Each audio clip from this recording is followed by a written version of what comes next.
Now, in continuing coverage tonight, the town of Colorado City is without running water for the 5th consecutive day. City leaders are telling people to conserve water, but the frustrations persist for residents in the town. KRDO News Channel 13's Sean Rice is live in studio with more. Yeah, Natalie, on Tuesday, repairs were being made to a power line that powers the water treatment facility plant in the small town of Colorado City. It was accidentally cut, resulting in internet problems for the treatment plant. Since then, residents have been reluctantly doing without. A precious resource that the town of Colorado City has gone without for the 5th consecutive day. Give us something, give us something accurate. And tonight, residents are sounding off on the water delays. I planned on retiring here, and now I'm reconsidering that. On Saturday night, the town had a special board meeting to discuss efforts to conserve water in the area. Residents were told they needed to continue to conserve water without a timetable given for when the water will return. And I feel bad for the people that don't have any water. I mean, I still have a little water, and I just feel bad for them.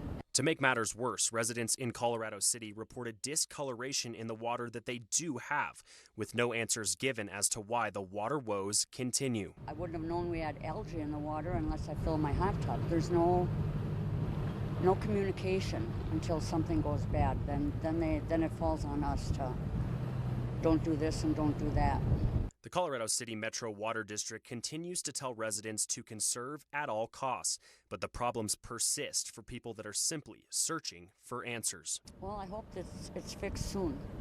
This is a bad time. A lot of people drink a lot of water in this heat. A lot of people walk. Natalie, when the internet problems occurred, all the water tanks emptied, leaving lower elevation areas with some water, but folks at higher elevation areas were running without. Okay, so Sean, a couple of questions for you before we let you go. Do we know why the process has taken longer than expected for residents to get their water back to them?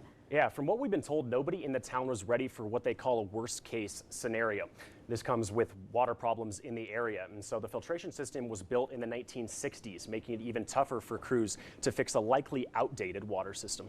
All right, one more, and then I promise we'll set you free. But as mentioned, this has been going on for 5 days. That is an incredible amount of time to go without water, and especially water that shows to be discolored.